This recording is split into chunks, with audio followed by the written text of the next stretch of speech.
കൊച്ചിയിലെ അവയവ കച്ചവടത്തിൽ അന്വേഷണം വേണമെന്ന് മുൻ ആരോഗ്യമന്ത്രി കെ ശൈലജ. ന്യൂസ് മലയാളം പുറത്തുവിട്ട രേഖകളിൽ അന്വേഷണം വേണം.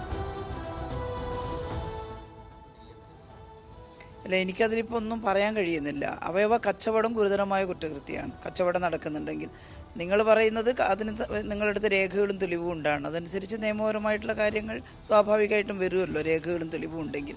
ഞാൻ ഒറ്റൊരു കാര്യമേ പറയുന്നുള്ളൂ, മുൻ ആരോഗ്യമന്ത്രി എന്നുള്ള നിലയിൽ. അവയവത്തിന് കാത്തു കിടക്കുന്ന ജീവൻ നിലനിർത്താൻ വേണ്ടി യാചിക്കുന്ന ഒട്ടേറെ മനുഷ്യരുണ്ട്.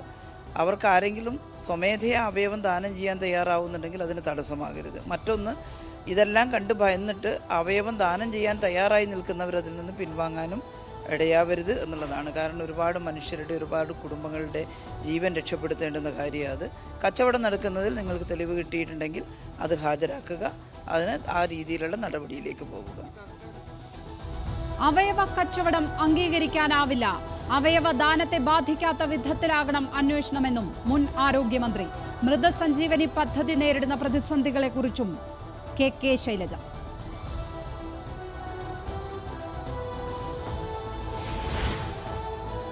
അവയവ കച്ചവടത്തിൽ സർക്കാർ കൃത്യമായ നടപടിയെടുക്കുമെന്ന് മന്ത്രി കെ രാധാകൃഷ്ണൻ. വലിയ റാക്കറ്റുകൾ പ്രവർത്തിക്കുന്നതായി വാർത്തകൾ വന്നിരുന്നു. ഇതിന്റെ ബന്ധങ്ങളും പരിശോധിക്കണം.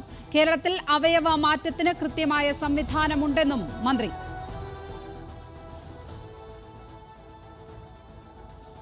ഇവിടുന്ന് പല കാരണങ്ങളാൽ പുറത്തേക്ക് കൊണ്ടുപോയി അവിടുന്നാണ് അവയവമാറ്റം നടത്തിയിരിക്കുന്നതാണ് റിപ്പോർട്ടുകൾ വന്നിരിക്കുന്നത്. അപ്പോൾ അത് സംബന്ധിച്ച് ഡീറ്റെയിൽ ആയിട്ടുള്ള എൻക്വയറി നടത്താൻ വേണ്ടി തീരുമാനിച്ചു. കുറേ ആളുകളെ പിടിച്ചിട്ടുണ്ട്. അതിൻ്റെ റാക്കറ്റ് എത്ര കണ്ട് ശക്തമാണ് എന്നറിയാൻ വേണ്ടിയുള്ള നടപടികളും ആരംഭിച്ചിട്ടുണ്ട്. യഥാർത്ഥത്തിൽ ഇത് വലിയ കച്ചവടമായിട്ട് മാറിയിട്ടുണ്ട് എന്നുള്ളത് യാഥാർത്ഥ്യമാണ്. അത് തടയാൻ വേണ്ടിയുള്ള ശക്തമായ നടപടി സ്വീകരിച്ചു. പ്രതികരണം ന്യൂസ് മലയാളം വാർത്തയിൽ.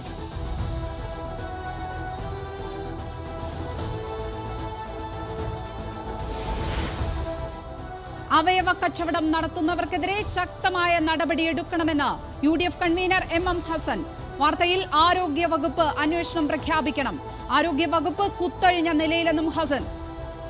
കർശനമായ നിലപാടെടുക്കണമെന്നാണ് എൻ്റെ അഭിപ്രായം. അത് അന്വേഷിക്കണം. ആ അവയവ കച്ചവടം നടത്തുന്ന ആളുകളുടെ പേരിൽ ശക്തമായ നടപടിയെടുക്കണം.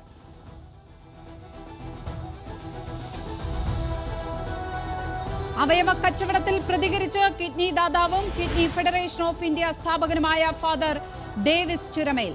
ദാനം ചെയ്യുന്ന അവയവങ്ങൾ അനർഹരിലേക്ക് എത്തില്ലെന്ന് സർക്കാർ ജനങ്ങൾക്ക് ഉറപ്പു നൽകണം. എത്തിക്സ് കമ്മിറ്റിക്ക് ഉത്തരവാദിത്വത്തിൽ നിന്ന് ഒഴിഞ്ഞുമാറാനാകില്ലെന്നും ഫാദർ ന്യൂസ് മലയാളത്തിനോട്.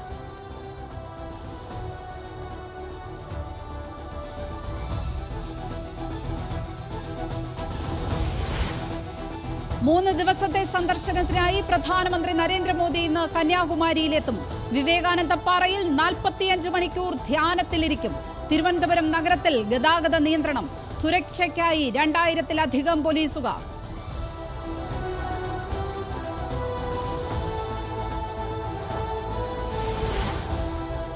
മാസപ്പടി കേസിൽ SFIO അന്വേഷണം വേണമെന്ന ഹർജി തീർപ്പാക്കി ഹൈക്കോടതി. തീർപ്പാക്കിയത് ഷോൺ ജോർജ് നൽകിയ ഹർജി. ഉപഹർജിയിലെ നടപടികളും ഹൈക്കോടതി അവസാനിപ്പിച്ചു. നടപടി SFIO അന്വേഷണം പുരോഗമിക്കുന്ന സാഹചര്യത്തിൽ.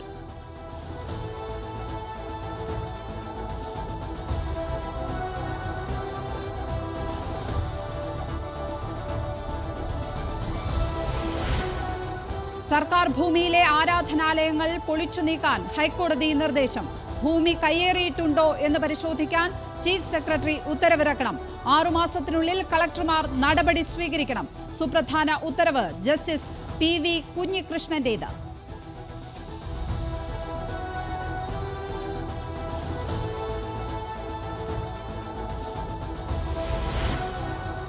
വിഷു ബമ്പർ ഭാഗ്യശാലി ആലപ്പുഴയിൽ തന്നെ.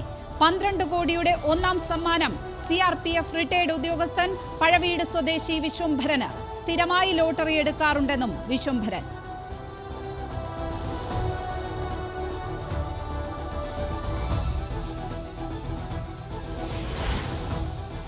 ബാർക്കോഴയ്ക്കെതിരായ യൂത്ത് കോൺഗ്രസ് പാലക്കാട് കളക്ടറേറ്റ് മാർച്ചിൽ സംഘർഷം. മന്ത്രി MP രാജേഷ് രാജിവെക്കണമെന്ന് ആവശ്യം. മാർച്ചിൽ പോലീസുമായി ഉന്തും തള്ളും. ജലപീരങ്കി പ്രയോഗിച്ചു.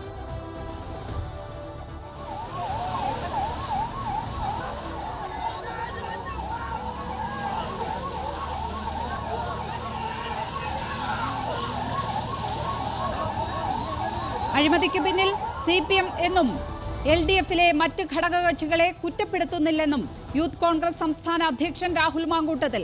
പ്രവർത്തകരെ അറസ്റ്റ് ചെയ്ത് നീക്കി പോലീസ്.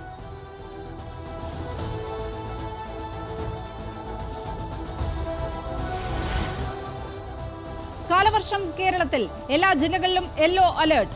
വിവിധ ജില്ലകളിൽ വെള്ളക്കെട്ട് തുടരുന്നു. ജാഗ്രതാ നിർദ്ദേശവുമായി ദുരന്ത നിവാരണ അതോറിറ്റി.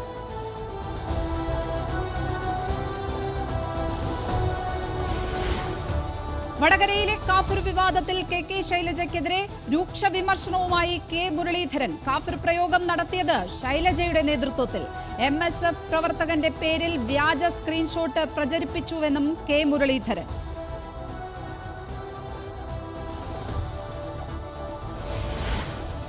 മാഗ്നസ് കാൾസനെ ഞെട്ടിച്ച് ഇന്ത്യയുടെ 18-കാരൻ grand master R Praggnanandhaa. Norway ചെസ്സിലെ 3-ാം റൗണ്ടിൽ അട്ടിമറി ജയം. ക്ലാസിക്കൽ ഫോമാറ്റിൽ പ്രജ്ഞാനന്ദ കാൾസനെ തോൽപ്പിക്കുന്നത് കരിയറിൽ ആദ്യം. 3-ാം റൗണ്ടിലെ പ്രജ്ഞാനന്ദയുടെ ജയം വെള്ളക്കരുക്കളുമായി.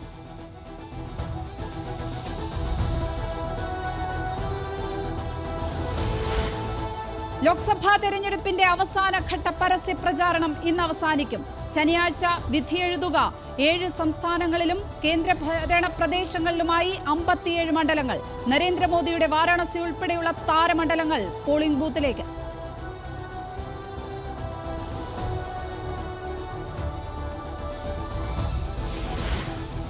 പോലീസ് അക്കാദമിയിലെ ലൈംഗികാതിക്രമ പരാതിയിൽ ഉദ്യോഗസ്ഥന് സസ്പെൻഷൻ. നടപടി ഓഫീസർ കമാൻഡന്റ് പ്രേമനെതിരെ. വനിതാ ഉദ്യോഗസ്ഥയുടെ പരാതിയിലാണ് ADGP P വിജയന്റെ ഉത്തരവ്.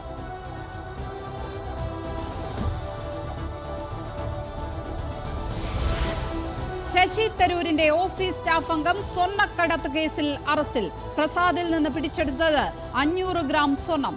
ശിവകുമാർ മുൻ ജീവനക്കാരനെന്ന് ശശി തരൂർ.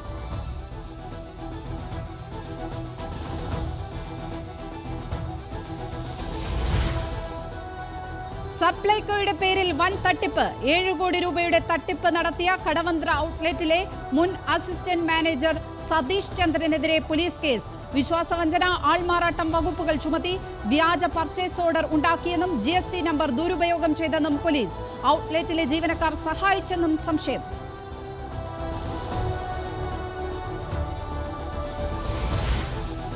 AKG സെന്റർ ആക്രമണത്തിൽ കുറ്റപത്രം സമർപ്പിച്ചു. 2 യൂത്ത് കോൺഗ്രസ് പ്രാദേശിക നേതാക്കളെ പ്രതികളാക്കി ആദ്യഘട്ട കുറ്റപത്രം. ആക്രമണം KPCC ഓഫീസിനെതിരായ DYFI പ്രതിഷേധത്തിലുള്ള വൈരാഗ്യത്തിൽ.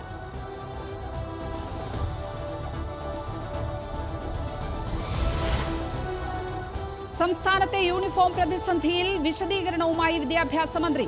സാമ്പത്തിക പ്രതിസന്ധി കുടിശ്ശികയ്ക്ക് ഇടയാക്കിയെന്ന് V ശിവൻകുട്ടി.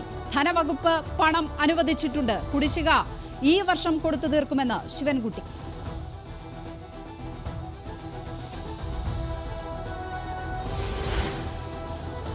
റെമാൽ ചുഴലിക്കാറ്റിൽ അസമിൽ ഒരു മരണം. 2 പേരെ കാണാതായി. കനത്ത മഴയിലും രൂക്ഷമായ വെള്ളപ്പൊക്കത്തിലും 41,000 പേർ ദുരിതത്തിൽ. മഴയും ചുഴലിക്കാറ്റും നാശം വിതച്ചത് അസമിലെ 8 ജില്ലകളിൽ. കരിമഞ്ച്, കച്ചാർ, ഹൈലാഗണ്ഡി എന്നീ ജില്ലകളിൽ കനത്ത നാശം. കരിമഞ്ചിലെ 66 ഗ്രാമങ്ങളും 5ഓളം തീരപ്രദേശങ്ങളും മുങ്ങി.